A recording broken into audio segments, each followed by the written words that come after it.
इस कहानी में हमें दिखाया जाता है कि एक जहरीला वायरस फैलने की वजह से पूरी दुनिया के सभी इंसान ज़ॉम्बी में बदल चुके हैं। लेकिन ये कोई आम ज़ॉम्बी नहीं, बल्कि ये इतने तेज हैं कि दौड़ते हुए हवाई जहाज को भी पकड़ सकते हैं। कुछ तो इतने चालाक हैं कि इंसानों से भी हटकर सोच सकते हैं, और कुछ ज़ॉम्बी कई किलोमीटर दूर अपने टारगेट को सूंघने की ताकत से ढूंढ सकते हैं।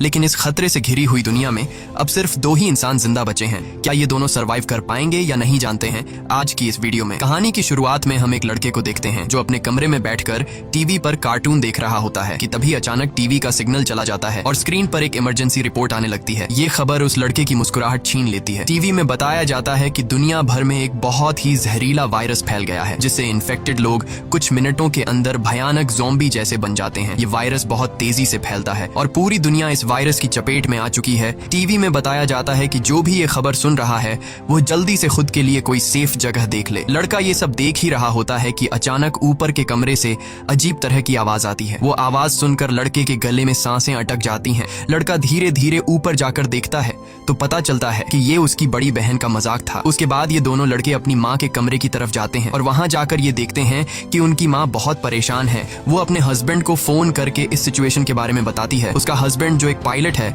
वो अपने बच्चों और वाइफ को बताता है कि हर तरफ ये वायरस तेजी से फैल रहा है, इसलिए तुम सब घर पर मेरा इंतजार मत करो और जल्दी से किसी तरह करके इस शहर से दूर निकल जाओ। वो अपने बच्चों से कहता है कि परेशान मत हो, तुम्हें कुछ नहीं होगा, तुम्हारी माँ तुम्हें एक सेफ जगह में ले जाएगी। वो अपने हाथ में पहना हुआ लकी ब्रेसलेट अपने बच्चों को दिखाता है, जो कि ये ब्रेसलेट उसकी बेटी एबिगेल ने बनाया था। ये देखकर एबिगेल बहुत खुश हो जाती है। दूसरी तरफ उनकी माँ जल्दी जल्दी से सामान इकट्ठा कर रही होती है। तभी उन्हें बाहर से चिल्लाने की आवाजें सुनाई देने लगती हैं, इसलिए वो जल्दी से अपने दोनों बच्चों को लेकर घर से बाहर निकल आती है। जैसे ही वो कार में बैठने वाले होते हैं, अचानक एक ज़ॉम्बी उन बच्चों की माँ पर अटैक कर लेता है। डर के मारे एबिगेल जल्दी से कार के नीचे छुप जाती है और अपनी आंखों के सामने अपने छोटे भाई और माँ को ज़ॉम्बी के हाथों मरते हुए देखती है। वो ज़ॉम्बी उस छोटी बच्ची को देख नहीं पाता और वहां से चला जाता है। ये छोटी लड़की डर से कांप रही होती है कि तभी वो देखती है कि उसकी माँ भी एक ज़ॉम्बी बन चुकी है। लड़की की माँ अपनी बेटी को देखकर उसकी तरफ बढ़ने लगती है। इससे पहले कि वो अपनी बेटी को मार पाती, ठीक उसी समय पर एक अंकल फरिश्ते की तरह आकर एबिगेल की माँ को मार देता है और एबिगेल को बचा लेता है। थोड़ी देर बाद वो देखते हैं कि एबिगेल का छोटा भाई भी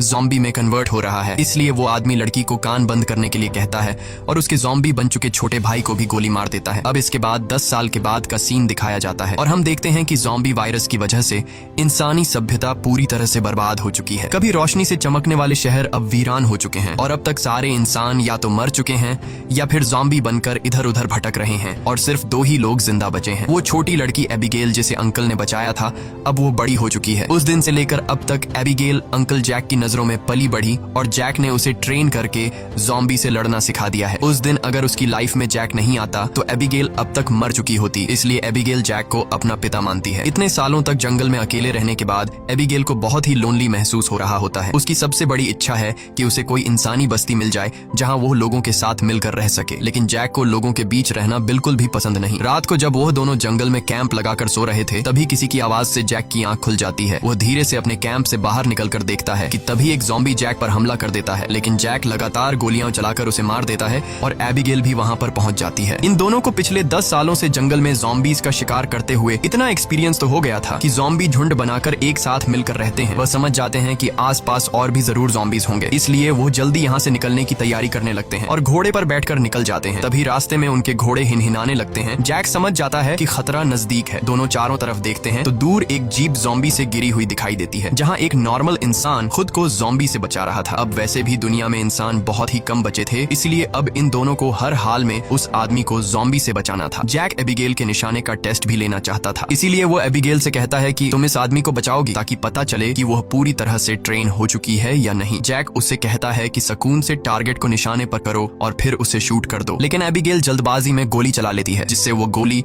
ज़ॉम्बी के साथ साथ उस सर्वाइवर को भी लग जाती है। ये देखकर जैक एबिगेल पर काफी गुस्सा करता है, जिसके बाद वो दोनों इंसान के पास जाते हैं। वो देखते हैं कि यह आदमी अब बच नहीं सकता, इसलिए जैक उसे खुद ही मार देता है ताकि अगर उसे ज़ॉम्बी ने काटा हो तो वो दोबारा जिंदा न हो जाए और हमारे लिए खतरा न बने। उसके बाद वो दोनों उस मरे हुए आदमी की कार से जरूरत की सारी चीजें लेने लगते हैं। जैक मरे हुए आदमी के जूते ले लेता है और जैसे ही वह उन जूतों को पहनता है, तभी वहाँ मरे हुए आदमी के और साथी भी आ जाते हैं और बहुत सारे हथियारबंद लोग उन्हें घेर लेते हैं। एक बंदा जब मरे हुए इंसान के जूतों को जैक के पैरों में देखता है तो उन्हें शक होने लगता है कि उन्होंने सामान लूटने के लिए उनके साथी को मारा है। जब ये लोग जैसे ही इन दोनों को मारने लगते हैं, तभी एक प्रेग्नेंट लेडी कार से उतरती है और अपने साथियों से इन दोनों को छोड़ने के लिए कहती है। तभी तभी काला घोड़ा फिर से इन्हें वार्निंग देता है और अगले ही पल दूर जंगल से तेज आवाजें आने लगती हैं। बहुत सारे ज़ॉम्बी तूफान की तरह चारों तरफ से उनकी ओर बढ़ने लगते हैं। वो लोग इतने तेज रफ्तार से आते हैं कि उन्हें भागने का मौका नहीं मिलता, इसलिए हथियार निकालकर वहीं मुकाबला करते हैं। यहाँ सबके पास हथियार तो थे, मगर ज़ॉम्बी की तादाद काफी ज्यादा थी, इसलिए वो एक एक करके ग्रुप के बहुत से लोगों को काट लेते हैं। बचे हुए लोगों के पास छुपने की कोई जगह नहीं होती और जल्द ही यह बहुत ही कम लोग बच जाते हैं। एक मजबूत आदमी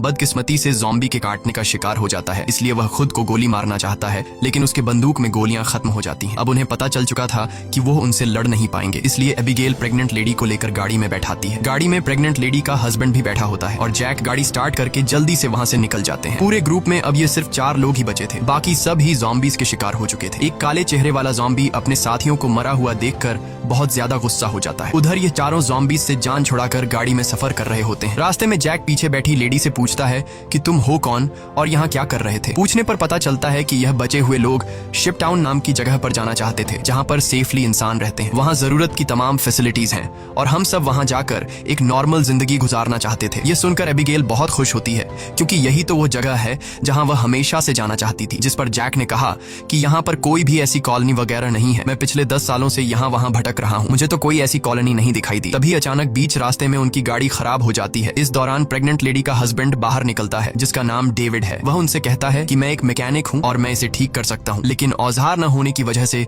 गाड़ी ठीक नहीं हो पाती, इसीलिए यह लोग गाड़ी को यहीं पर छोड़कर पैदल सफर करने लगते हैं। कई किलोमीटर सफर करने के बाद वह लोग एक वीरान सोसाइटी में पहुंच जाते हैं। यहाँ ऊंची इमारतें अभी भी खड़ी हैं, लेकिन हर तरफ मौत की शांति छाई हुई है। ये लोग सबसे पहले इस जगह की अच्छी तरह से जांच भी करते हैं। जब उन्हें कोई खतरा महसूस नहीं होता तो यह लोग रात यहाँ गुजारने का फैसला करते हैं। रात को वह लोग आग जलाकर खाना पकाते हैं। एबिगेल शिप टाउन नाम के उस जगह पर जाने के लिए बहुत बेताब थी। वह उस प्रेग्नेंट औरत से उस जगह के बारे में बातचीत करने लगती है। प्रेग्नेंट औरत उससे बताती है कि हमारा पहले से उस शिप टाउन में रहने वाले लोगों के साथ रेडियो पर कांटेक्ट हो चुका है। वह एक बहुत ही खूबसूरत जगह है जहां हम आजादी से रह सकते हैं। ये बातें सुनकर एबिगेल की आंखों में चमक उठी। दूसरी तरफ जैक बाहर चारों ओर जाल बिछा देता है, ताकि अगर वह लोग सो भी जाए तो खतरा करीब होने पर फौरन पता चले। जैक अंदर आकर एक मैप निकालता है और सबको समझाता है कि वो मेगन और डेविड को कुछ दूर तक पहुंचाएगा और उसके बाद दोनों अलग अलग रास्ते पर चले जाएंगे। लेकिन एबिगेल जैक के इस फैसले से खुश नहीं थी। वह जैक के पास जाकर उससे बहस करती है कि डेविड अपनी प्रेग्नेंट वाइफ को उस जगह तक सेफली नहीं पहुंचा पाएगा,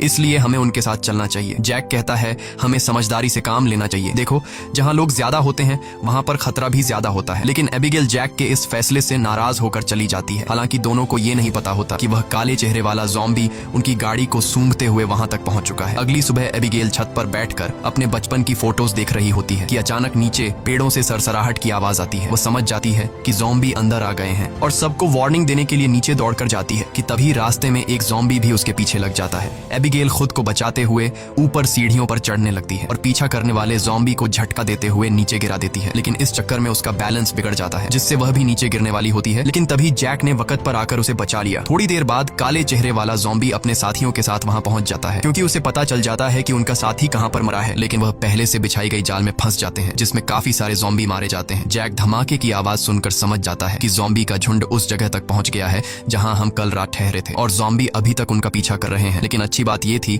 कि ये लोग उस जगह को छोड़कर वहां से आगे निकल चुके थे। तभी रास्ते में एबिगेल को याद आता है कि थोड़ी दूर पर एक छोटा सा हवाई अड्डा है जहां पर मेरे फादर काम किया करते थे। शायद वहां कुछ हवाई जहाज बचे हों जिससे हम आसानी से शिप टाउन तक पहुंच सकते हैं। लेकिन जैक कहता है कि अगर हम एयरपोर्ट गए तो वह एक खुली जगह है और अगर वहां ज़ॉम्बीज ने घेर लिया तो वहां हमारे पास जान बचाने का कोई रास्ता नहीं होगा और मुश्किल है कि हमें वहां एरोप्लेन भी मिल जाए। लेकिन एबिगेल के बार बार कहने पर वह वहां जाने के लिए मान जाता है, जिसके बाद ये लोग एयरपोर्ट आ गए। लेकिन यहाँ पर कोई भी एरोप्लेन नहीं था। जैक कहता है देखा, मैंने कहा था यहाँ पर कोई भी एरोप्लेन नहीं होगा। लेकिन जब वह लोग वहां पर एक छोटे से गराज में पहुंचते हैं तो गराज का दरवाजा खोलते ही लकीली वहां उन्हें एक छोटा एरोप्लेन मिल जाता है। ये देखकर ये लोग बहुत खुश हो जाते हैं, क्योंकि अब उनका शिप टाउन तक पहुंचने का रास्ता आसान हो गया। लेकिन ये हवाई जहाज बहुत दिनों से इस्तेमाल नहीं हुआ था, इसलिए मैकेनिक डेविड कहता है कि उसे ठीक करने की जरूरत है। ज्यादा नहीं, मैं उसे 10 से 15 मिनट के अंदर ठीक कर दूंगा। जब तक डेविड एरोप्लेन को ठीक करता तब तक जैक और एबिगेल एयरपोर्ट में कुछ काम की चीजें ढूंढने लग जाते हैं। तभी डेविड दूरबीन से देखता है कि दूर से बहुत सारे ज़ॉम्बीज आ रहे हैं जो बहुत जल्द एरोप्लेन तक पहुंच जाएंगे। वह लोग दौड़ कर आते हैं और उन दोनों को वार्न करते हैं कि हमें जल्दी से एरोप्लेन को स्टार्ट करना होगा, नहीं तो ज़ॉम्बी यहाँ पहुंचकर हमें मार देंगे। एबिगेल जल्दी से पायलट की सीट पर बैठ जाती है, वहां पर मौजूद बुक्स को रीड करती है। उसके फादर पायलट थे, इसलिए उसने अपने फादर से एयरप्लेन को कंट्रोल करने की थोड़ी बहुत जानकारी सीखी थी। और जैक ज़ॉम्बीज को शूट करके उन्हें रोकने की कोशिश करता है। एबिगेल जैसे तैसे करके एरोप्लेन को स्टार्ट कर लेती है, लेकिन तब तक बहुत देर हो चुकी थी। वहां बहुत सारे ज़ॉम्बी रनवे तक पहुंच जाते हैं। उनकी रफ्तार काफी तेज थी और उनमें से एक ज़ॉम्बी एरोप्लेन के दरवाजे तक पहुंच भी जाता है, लेकिन जैक उसे गोली मारकर एरोप्लेन को उसे छुड़ा लेता है और एबिगेल जहाज के कंट्रोल को समझ जाती है। इस तरह से ये लोग जहाज को टेक ऑफ कर लेते हैं। हवाई जहाज में बैठे सभी लोग बहुत खुश हैं क्योंकि वो जल्द ही सीधे शिप टाउन पहुंच जाएंगे, लेकिन ये खुशी थोड़ी ही देर की मेहमान थी। जैसे ही ये लोग थोड़ा सा आगे गए तो अचानक जहाज के इंजन में से धुआं निकलने लगा, क्योंकि ये जहाज पिछले 10 सालों से हवा में सफर नहीं कर पाया था, इसीलिए इसका इंजन ब्लास्ट हो जाता है और प्लेन नीचे की तरफ जाने लगा। जैक समझदारी से काम लेते हुए एरोप्लेन का एक पेड़ में क्रैश लैंड करता है, जिससे उन्हें थोड़े बहुत चोट तो आ जाते हैं पर इनकी जान बच जाती है। प्लेन तो अब इस्तेमाल लायक नहीं बचा था, इसलिए अब उन्हें दोबारा फिर से पैदल सफर करना पड़ेगा।